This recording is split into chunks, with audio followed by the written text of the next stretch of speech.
everybody, and welcome to our neurodiverse world. Today with us, we have another amazing guest, of course. There he is. Hello, how are you? Randy, I'm very well, thank you. How are you doing?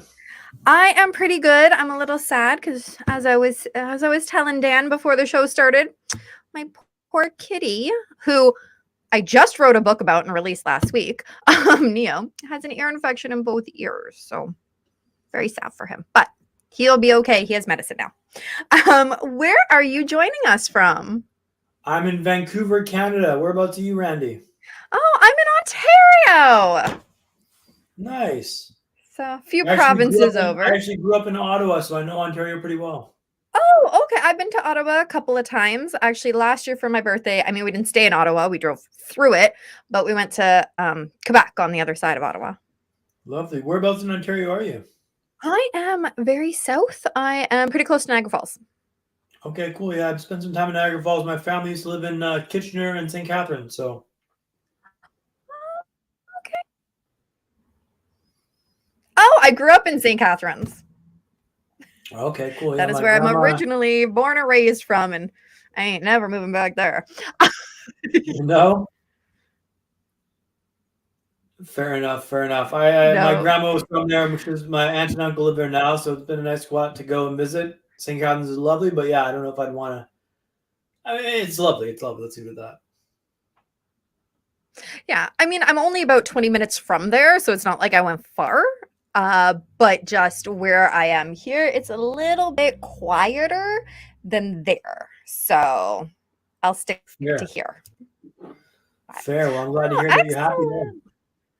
Yeah. Tell us a little bit about who it is that you are. And your cup looks really funky, actually. Hold your cup up again. This is actually my podcast. Oh! Right now, it's called Play Loose, Look Tight. Play Loose, Look Tight, Dan. What does the name mean? It's so interesting and dynamic. Randy, I'm so glad you asked that question. Play Loose, Look Tight is a life mantra. Play loose. I gotta remind myself to play loose, enjoy life, joie de vivre, fun, be fun, be sporadic, sporadic and enjoy life.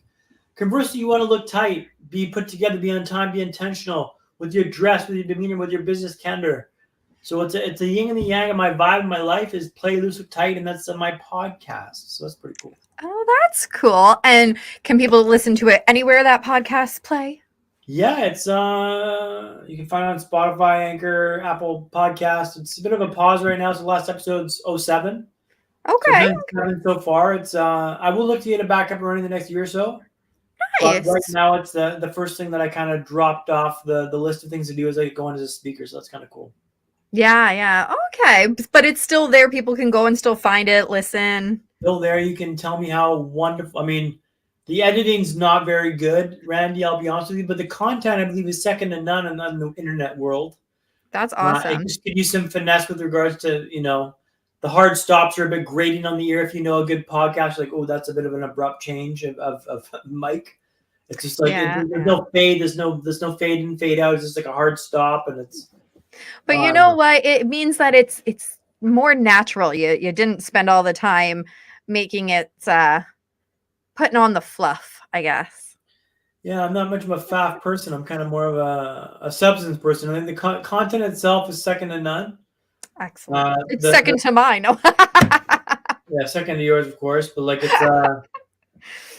a good podcast, and I really enjoy doing it because I consume a lot of podcasts, and I think that I've got a pretty unique perspective with this. And to answer your question initially, Randy, what I'm doing is I'm a speaker. I'm a traumatic brain injury survivor, so I'm well suited to speak on your Neurodiverse podcast. I had a brain hemorrhage in 2014, and a setback in 2015. I had to relearn how to walk, talk, and smile again. All this happened in jolly old London, England. So I was abroad when this happened in London, and it's been a difficult, arduous climb back up to where I'm at today. But I wouldn't change it. Excuse me, I wouldn't change it for the world. Okay, how did how did it happen? Was it, Yeah, so I was having these headaches in London that were getting pretty debilitating. Like I was taking a ton of painkillers. thinking it would fix it. Nothing was going on. I went to A&E twice. A&E is accident emergency in the UK. Okay. They sent me home after the first visit thinking it was vertigo, but I was on the tube picking up something from in Notting Hill in West London, and my vision blacked out. Like I couldn't see anything for 3 minutes. Oh, wow. And I knew something was wrong. So I went to A&E the second time. They ran the same tests. You know what? We think it's vertigo, but if the headaches are to continue, you could always get your eyes checked in an optometrist. So the next day, the headaches continued pretty bad, pretty ferocious. Like, these headaches were insane. I've never had headaches this bad in my life. He went through the eye exam. He was midway through the exam when he stopped the exam and he excused himself from the room, which is not a casual move. Yeah. And he told me to go directly. He came back with a sealed envelope and he goes, "You need to go directly to Moorfields Hospital," which I did. Well, not exactly. I stopped at home first to grab a book, a bike. I probably would have did the same thing. But, I figured like the hospital, you're going to be waiting for a little while, so let's not get bogged down with nothing to do there. So I did that. And then things escalated real quick for me. I got told, you're having an emergency brain surgery tomorrow. You should let the people close to you know. So back and forth with folks in Canada, my boss in London, and then had surgery on the operating table. My mom was fine into London when I was on the operating table. And I had a brain hemorrhage, which, there was a massive bleed in the brain. I think the cyst burst when they operated. Yeah. So I was in a coma for 4 weeks, but was in unconscious for months after this. It was pretty dicey. It was pretty grimy. It was pretty, looking pretty bleak there for a few days, for a few weeks, for a few months. Yeah. But, here I am today, which is kind of cool. Wow. Well, I'm glad that you went to the eye doctor, because it sounds like if you wouldn't have, then it would have been a lot worse. Yeah, the eye doctor, Mr. Patel. I got a great photo with him, with me, and him with my eye patch afterwards. And he's, he saved my life, like full stop. And that's like no big ups to him. Like he did a good, thank you, Mr. Patel. I appreciate you, man. Yeah. Wow. So note to everyone, go and make sure that you get your regular checkups and things, because you just never know. I always say that because of when they found my cancer. It's, go for checkups. Wow. Okay. So after that, and you said 4 weeks you were in a coma, was it? 4 weeks. Yeah. 4 weeks. And then afterwards, it was pretty dicey after and things. So what was the setback that happened afterwards? So let's back up a little bit here. So after I got out of, it took me 3 months to learn how to walk again, how to talk again. It was about a month. I slowly built my way back up to work, back to rehab, vocational therapy. Question, sorry. What were you doing for work before it happened? Yeah, I worked as an implementation specialist at Hootsuite, a social media management company. Oh, okay. Do you know Hootsuite? I do know that. So I used to work for them as an implementation specialist, and I was a trainer. So post-sale, I'd train you up on your platform, help you get set up for success, and then pass you off to the account manager. I loved the job. It was great, really fun, because you kind of were a bit of a rock star in the tech world. You could I got availability next week, not this week, and do all this stuff and do the training session. Work with some really cool clients. A great job, really loved it. And Hootsuite was phenomenal for me when this all happened. They were so gracious and understanding and accepting of me, and gave me the bandwidth I needed to get back to work, which I really respect and admire. So Hootsuite, awesome. Big ups, and thank you so much. But what was your initial question there? Sorry, I forgot, Randy. Well, we had backed up from my question. You were telling us about when you first got home. Oh yeah, so I got out of the hospital after maybe 6 months, and was doing rehab at home, vocational therapy, physiotherapy. I couldn't walk for the first few months in the hospital, right? So I just learned how to walk again. Yeah. So that took me a few months to get back to going, and my gait's a little bit weird. I've got double vision still, which means I see two of you now, which is a bit disorienting for me. Yeah. Sure. So it was an adjustment and rehab build up, and eventually I made it back to work, right? About 10 months later, I made it back to work, 2.5 days a week, not doing much. I'm kind of reading emails, socializing in the office, going for lunch. And then I had a setback in 2015, which required emergency brain surgery. I was found unconscious in my flat by my mom. Ooh. I I've been having difficulty waking up, and now we know that means there's an issue with the shunt that's in my head. So Okay. I really, was found unconscious, was rushed to the hospital, and woke up to the beeping noise of the heart rate monitor. What happened? What happened? I'm being told, hey, Dan, you had a second emergency brain surgery. Oh my goodness. And I was like, well, what do you mean? Like, all my progress is washed away. Well, we brought the blockage down. Like, you're safe now, but like, you had a second emergency brain surgery. And I was like, well, I've been working for a year to get back to work, man. You telling me like I'm now back in the hospital after having surgery again? Like, that's not cool. That's not fair at all. That must have been so upsetting. Oh, that was soul crushing. I called this the depths of the human experience in my presentation. Like, Yeah. I was so low and dark and bleak after this because it's not fair this happened to me. And Twice. Twice. And like once is bad enough, but twice is like, you'd be kidding me. And I was devastated by this move and this knowledge, but it took me about a week to kind of sit down and just like wallow in that suck, feel it, embrace it. And then I kind of realized, well, you know what? You're further ahead than the last time you can walk, you can talk. You don't have these limitations on the physical that you had in the previous setbacks. So like you're much further ahead. And also, you know how to rehab better than last time. That's a good point. I slowly got to work and I slowly started rehab and rebuilding myself. And needless to say, like it was an incremental, slow rebuild, but I gradually made my way back up to recovery. And, making the acceptance of what I was at was the most important thing. So I always say this in my talks, like, acceptance is probably the hardest thing for me to tell you to do, but the most important thing you can take on board. Yes. Oh my goodness. It has been a very hot topic on my other podcast that I run is acceptance. And that was probably one of the best ways I've ever heard it worded. Like acceptance, because it's not fair this happened to me, right? Either time, it's not fair that happened to me. But you can make a choice to like, okay, well, I can decide it's not fair and that's not fair and that's not fair. And then wallow in that for 6 months, and then one day decide, okay, it's not fair, but guess what? Life carries on. Yeah. And unless you make that decision that life carries on, you're not going to take a step forward. So the second setback, the first setback probably took about a month. Second setback probably took about a week. And then I drew that line in the sand and then decided, you know what? This is my reality now. I've got to take steps to improve my life on what happened and what is. It's not fair that it happened, but guess what? It happened. Yeah. So you can't judge what happened. You got to like accept it and move forwards. And that's for people who have gone through difficult stuff. That is the most important takeaway you can have. And the message I really try to drill home my talk is like, look, acceptance is key. It's not fair that it happened, but guess what? No one's coming to save you. You got to save yourself in this process. Right? Exactly. It's already happened. You can't go back and make it unhappen, as much as it'd be nice if we could.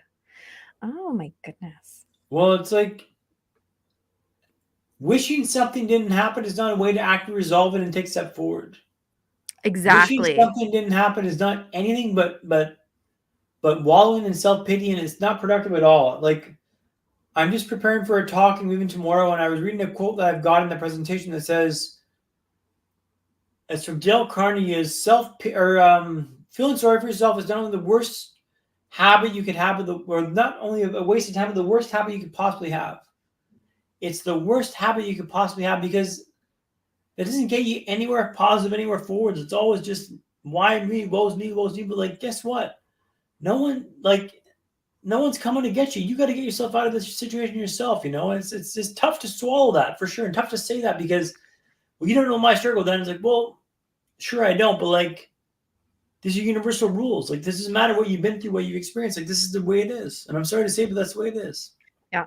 And that's an ongoing theme in our neurodiverse world, in Ride or Die show, is that ultimately you have to do it, right? And it's not to say that you can't ask for help. That is part of doing it yourself, is asking for the help from the professionals that you know that you need, right? Asking for help, like when I'm depressed, asking for help from my psychiatrist. For you need to ask for help from physiotherapy and whomever else, right? The doctors. It's okay to ask for help, but ultimately you've got to do the work that they tell you to do. No one's coming to save you. Like it's and that's not to say I haven't had help. Like I've had a ton of help, and I wouldn't be here without the help I had. don't make this seem like I've done all this myself. Look at how great I am. Like, I've had a ton of help. But when you're looking down that hallway, no one's there to like make you walk down that hallway. You have to walk down the hallway yourself. Yeah. And it's a bit scary at first because I'm sure you're unfamiliar with the territory, but like, if you don't take those steps yourself, you can't expect anyone else to like drag you down the hallway. You have to walk down the hallway yourself. Exactly. And that's tough to hear and tough for people to digest, but like, that is the most important takeaway you can have from this difficult setback. And I've had, 2, 3 of these. Like, I lost my job this past summer, Randy, which was a tough knock for sure. Aww. But my brother goes, you know what, Dan, knowing you, this is a minor setback. And I'm like, this is a minor setback. Yeah. And I made the decision to be okay with that in an afternoon. So the first setback was a month. Second setback was a week. Third setback was an afternoon. No, I made the decision to move forward that afternoon. I wasn't over it that afternoon, but I made the decision to move forwards. I'm going to be a speaker tomorrow, which means I need to get my computer today, which means I need to get like this material today. So I went down the store, picked all this stuff up. But like, the shorter you can accept something, the faster you can take steps to move forward and improve yourself. Awesome. Well, it still sucks, but it sounds like that you're found something that you really enjoy doing. Yeah, it's an important, I call this like the why I'm speaking, because that's always, important to know what the why is. Thanks, Simon Sinek. But my why is a call. Like, I feel called to share my knowledge and perspective because, look, I had a lot of help to get through this difficult path in my life. And if you don't have that help, you're hooped, because I struggled so mightily to get through this. And like, if you don't have the help, you're hooped, you're finished. But like, if you don't have this mind, like if I give you the mindset, the keys, I give you the compass, I can give you the map and the compass. Look, like this looks at mindset, perspective, and hacks that will help your team be better than yesterday, tomorrow. Like, these hacks will help you understand what goes on. The compass is so key because it always points towards true north. And like, mindset, how you view something is how you view everything. Perspective, like, I have this great slide I used to use in my presentation. I don't use it anymore, unfortunately, because I think I'll probably get nicked for copywriting. Yeah. This perspective of this Far Side comment, and it shows like world through a bird's point of view. Okay. And everyone's got bullseyes on their heads because that's how the birds see the world. And it was so beautiful because like that's their perspective. And like, my perspective is now someone who's had a brain injury, 2 brain emergency surgeries, and like learned how to walk, talk, and smile again. Like, that's my perspective. My lens is that. I can't undo that, but that's how I see the world now going forwards. And okay.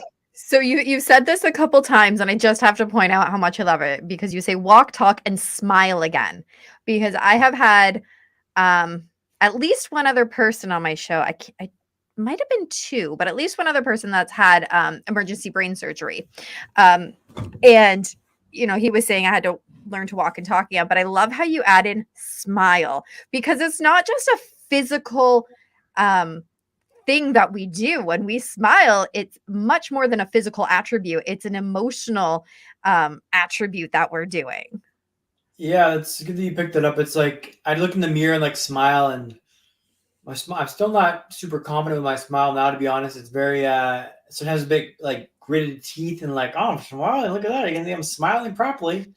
But it's like, it's a subtle thing that you kind of learn to do. And I had to look in the mirror for hours and figure out how to smile properly, because like, well, this feels right, but it looks horrible. Smile bigger, smile. It's like, it's just ridiculous. But it's everything stripped away from you. You don't know how to do anything. I remember being told how to dry myself from the shower by the nurse. Like, put the towel over your shoulders, dry your back and shoulders this way. Sit in the towel to dry your bottom. Like, it's just like, everything's just like, you never knew it. I had to learn it again for the second time. Yeah, it's a lot of things that we, as we get older, we take for granted. We just know how to do it. It's so automatic as we get older. Yeah. But the smile's like one that I learned how to smile again. It's like, that's you don't think about smiling, but you just do it. But like, I had to think about how to smile, bring my cheeks up, feel the muscles in my move, feel the emotion. Like, it's very much an intentional process. Yeah. So I love that you include that when you're saying I had to learn to walk and talk, because you could leave it at that statement, but I absolutely adore how you add in and smile, because there's so much in that one word there, smile. Also, like, remember, like, have fun, be light, enjoy stuff, like play this with tight in the podcast. Play is the first word by intentionality. Like my life is about play. If I can make something about play, I can enjoy it. I can improve it. It not work for me. It's like, it's fun. Yeah. And if you can make something about play, it's like, that's the battle's more than half done if you can make it about play. If I can decide, let's make a game about this and have fun about this, hey, you're already off the races. And play is the big part of that vibe. And like that smile is a big part of the vibe too. Like I'm a lighthearted, playful, fun guy. And like that's, if I can make it about that in my recovery and rehab, hey man, you're doing well. Yeah. So I absolutely love it. So what are you, I know you're doing speaking and things, but what are you doing now? What is your passion now? Well, as you mentioned, I'm speaking, which is, I got a gig tomorrow in Delta. Show to Ministry of Delta, District of Managerial Society for Delta. So I'm doing a gig for them, and I'm speaking full time. I was accepted last week for a bureau in Canadian Bureau of Canada, which is pretty cool. A speaking bureau, and that's my game plan is to like ramp this up. Hopefully, sign up with 2 other bureaus this autumn, and that's going to increase my rating and also increase my exposure. I'm doing a lot of podcasts of late. I've been on a few big podcasts, including yours, Randy. Thank you. But also Resilience Institute, which is pretty cool. Sick Boy, and also Mike Check, which is a pretty cool podcast, and Post Concussion Pod, which is pretty cool as well. Okay. So not to name drop podcasts, but Oh, for sure. No, it's all about sharing the love. Name drop away. But it's so I'm doing that now. I'm like just working 4 days a week. Like I worked 4 days a week when I was working at Hootsuite. I'm doing that now with my speaking vibe. So I'll take Wednesdays off. Say tomorrow I'm off to the gig tomorrow, which is not a Wednesday off, but I'll take Friday off instead. Yeah. Working 4 days a week because I got to respect the battery. The battery's my vibe after the brain injury, which is now at 75%, which is the best way to describe a brain injury. Is like my battery just goes to 75% now, and once it hits 75%, like I'm less pleasant. Below 50, I'm a little bit of a prick, and I got to recharge by either taking a nap or meditating to recharge my batteries. I can't push myself past the point of exhaustion because I've tried that. It doesn't work out well for anybody, including myself. And like it's just like I got to respect the battery and just kind of adapt to my new realities, which is what it is. And like it's not to say it's right or wrong, but like it is what it is, and that's acceptance, right? Yeah, acceptance through and through. Like you can't. It's not fair that my battery's 75% now, but that's what it is. So you can push past that, but you're still going to fatigue at 75%. So like, learn. Don't make the same mistake twice or at least 3 times. I'll make the mistake twice many times, but seldom 3 times. Yeah, I think that's a really hard lesson for a lot of us to learn. I know last year when my back was kind of going out, it was really hard to learn that I couldn't do 100% anymore. I could only do whatever. And it is a hard lesson to learn. So, and I love the way that you describe it with the battery, because I'm a very visual person. So I'm like actually imagining this battery above your head right now, like almost like a video game, like they got the life on the video game, and I'm picturing that kind of moving as you're talking. And it's a hard thing to learn, especially after a life change, because you're so used to one way and now you have to do things a different way, or, take a few things off your plate. Yeah, and that's comes back to acceptance, right? Like it's not. I remember being able to do it this way, and I was fine doing it this way. But okay, that's cool. That's great that you remember that. But like, guess what? That's not how it works now. Yeah. And you got to accept that, because otherwise you'll fail. And like I failed many times, and like it's hasn't cost me dearly, but it's been a few times where I've been like, well, that wasn't very pleasant. Yeah. And I really need to like avoid that, because if I push the battery too hard, I'll fade out and I'll flame out and I'll do something that I regret. Yeah. And words have a lot of power, and you say something you don't mean, it can get taken out of context and really hurt someone, or be not as pleasant as you want to be. So you got to accept it, and that's part and parcel of what I'm talking about today. Acceptance is key. Yes. Oh my goodness, so much. So before I ask the final kind of wrapping upness, what is something that, and I think I know the answer to this, but I'm going to ask it anyways. What is something that you would tell people who are listening right now and having, a life change that they're struggling with? There's a Stoic theory I'm using my talks, and I'll use it tomorrow for the Ministry of Delta, or the City of Delta. It's from Epictetus, and it goes, it's not what happens to you, but how you respond to it that matters. It's not what happens to you, but how you respond to it that matters. Meaning it's not the thing. It's how you react and respond to the thing that matters. Acceptance ties into this, right? Like it's not what it is, but how you accept what it is or respond to what it is. Yes. That's the most important takeaway from the talk tomorrow. If you get nothing away from my talk, don't worry about the hacks, the perspective shifting, the jokes. Scratch it all away. You get nothing else but that one through line, and you embody that, like you are in a good way. It's not what happens to you, but how you respond to it that matters. Yes. So yes, I knew it would come back to acceptance, but I like that you added in it's how you react to it. I used to tell my kids that all the time when you were little, especially my youngest one. He would say, when they were little, well, that person said, I said, okay, but what did you do? Well, he didn't. No. I didn't ask what this other person did. What did you do? Right? Yeah. Because you can't, I always used to say, you can't control somebody else. You can only control yourself. I would say control the controllable. I got a whole bunch of these expressions that are like, yeah, light, trite, maybe a bit tiresome at times, but like they actually help me navigate the world in a way that's thoughtful, because control the controllables. When an issue comes up in my life, like, can I control this or impact this? Yes, no. If yes, then do something about it. If no, then I punt it immediately. Yeah. And like simplify your life. Like don't worry about the faff here and there. Acceptance is key. Like just narrow it down, like strip away the crap and to get down to like what really matters, and then you really can do something with that was left, right? Yes. So now where are people going to follow you and keep up with all of the interesting things that you're doing? Thank you very much. You can follow me at macqueendan.com, MACQUEEN Dan.com. I'm also Macqueen Dan across the socials. Instagram and LinkedIn are probably most active. But everything you can find on my website there. You don't see my demo reel, what I can do for your organization. I'm booking out gigs for the autumn, so I'd love to communicate about that if we can. And you can see the demo to see what I can do about gigs and the nature of my talks, because it all seems very serious here, right? Like we're talking about brain injuries, learn how to walk, talk, and smile again, but it's lighthearted, it's fun, dynamic. It's an interesting talking experience. I think you and your team will enjoy it. Awesome. Well, thank you so much, Dan, for joining us. Always fun to talk to people across the country who I would not normally run into. So thank you so much for being on the show. Absolute pleasure, Randy. Thank you so much. I appreciate you. And thank you, everybody, for tuning in, watching, or listening if you're on the podcast version. And be sure to subscribe, like the channel if you have not. Share it out to people, because we're talking about some pretty, yes, it's heavy, but it's fun, right? We have fun here. So be sure to share it out with everybody. Important topics that we want everyone to come back. Be sure to tune in tomorrow, because we will have another episode of the Write or Die show. And as always, just make sure that you're having fun. Bye.